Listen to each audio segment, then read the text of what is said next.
Hello, and thank you so much for joining us on CBS 8 Plus. I'm Heather Myers. Here at CBS 8, we are working for you, getting to the bottom of problems you've asked about, and we're looking for solutions. We start in University Heights.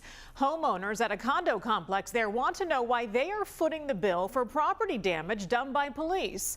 But the city of San Diego says the homeowners need to take them to court if they want to get paid. CBS 8's Abby Black has been working for you to get answers.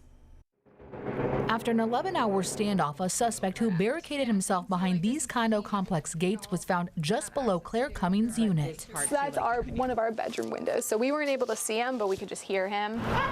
This happened in November in University Heights. Police say the suspect was wanted in the deadly drug overdoses that happened the week prior at a home 3 doors down from the Cummings. We heard them yelling to him, trying to convince him to come out. Cummings says that she came out on her balcony and offered to help police get behind the locked gates where the suspect was hiding. We offered them the key and they were like, no, we're good. Cummings says that SWAT then busted down the metal gate. They basically had knocked in a bunch of this stucco and tore off a piece of the wooden fence. Here's the plank that they had pulled off.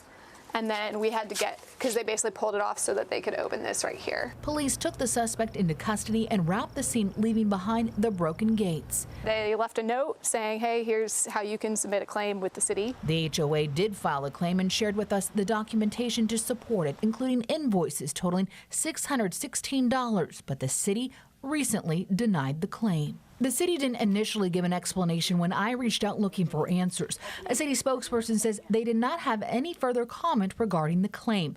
The city's response to the HOA informed them that they had 6 months to file a court action. I don't really understand why the solution is that we should take this to court. We didn't understand either. That's why I asked the city, what kind of explanation is this? If police did the damage, why would the HOA have to pay for it? And if they want further explanation, why would they have to file a lawsuit? The city says they provided remedies allowed by state law. We offered a different solution.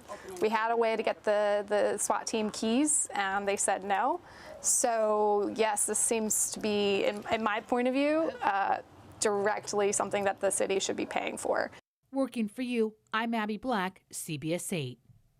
And just to give you some perspective on how long it can take for claims to go through, this HOA filed it in February and a decision was made in May.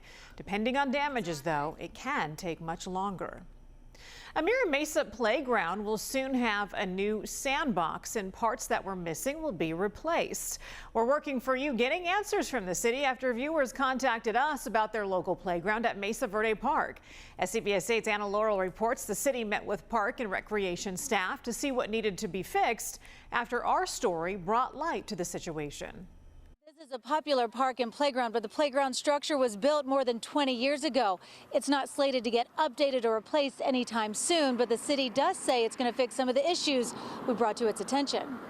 We're working very hard to ensure that we meet the needs of the community to the extent we can with the budgets, resources that we have. Andy Field is the director of San Diego's Parks and Recreation. He manages hundreds of maintenance staff assigned to take care of city parks daily.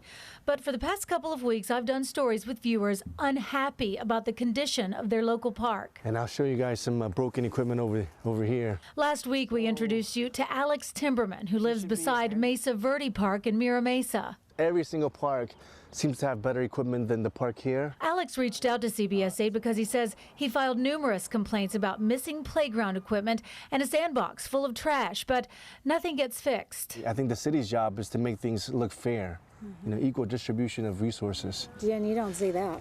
No, they haven't done anything here. Today, the Parks and Rec director told us the missing seesaw and ladder on the play structure are both on order. He says they should be installed and ready for play in the next 2 to 3 months. As for the sandbox does need to be replaced and replenished. That should be done as soon as possible. I'm hoping this week, next week. If you go down the street again, in a little bit nicer area, Jonas Salk, they got beautiful white sand. In 2021, a city audit showed a funding disparity that benefited rec centers and parks in wealthier communities. But the city says it's trying to correct that. We are trying to catch up after years of being disinvested, and that catch up will take some time because we have such a staggeringly huge workload to address. Field says the city still wants the older, smaller parks to be good for families. And if your park needs work, the city wants to hear from you. Without having volunteers and hearing feedback from our fellow San Diegans, we can't manage our parks as well as they would like. In Mira Mesa, this is Anna Laurel for CBS 8. Anna, thank you. We first introduced you to Michael Mendez last week. He had a heart attack while hiking Mission Trails and says he's alive because of Good Samaritans. Mendez reached out to us to help find the strangers who saved his life. Since then, we've been working to find his rescuers and reunite them. Finally, that happened. CBS 8's Abby Black has an update and learned the people who saved him already knew a thing or two about medical emergencies. We've been working for you to find the Good Samaritans who gave Michael Mendez CPR after he collapsed from a heart attack at Mission Trails. Today, we reunite him with his guardian angels who are at the right place at the right time.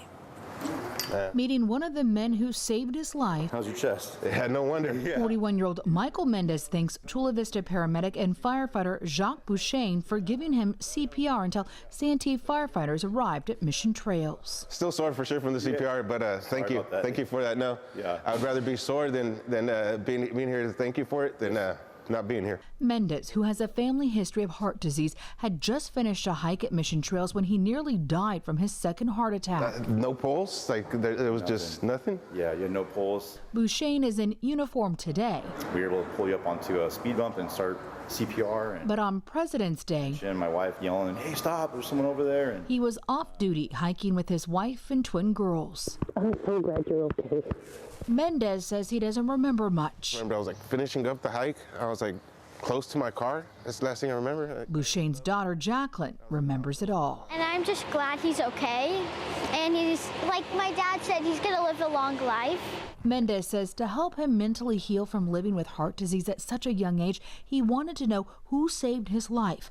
Last week, Mendez reached out to CBS 8 in search of the Good Samaritans. I wouldn't just want to thank this person. I almost want to, ask them if they want to be one of my best friends or something. Since this area of Mission Trails has a multi-jurisdictional response, I had to make several calls and send emails and learned the bystanders were an off-duty ER physician and Bouchain, and it was the Santee Fire Department who responded. You guys are all very important to us.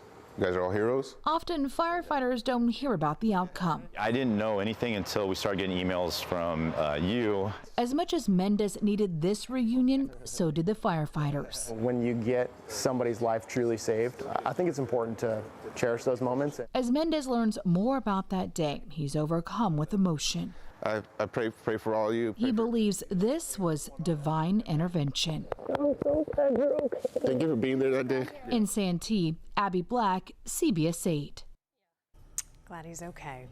Remember, we are working for you. If there is something that you would like us to look into, email us at workingforyou@cbs8.com. Thank you so much for joining us, and we'll see you next time.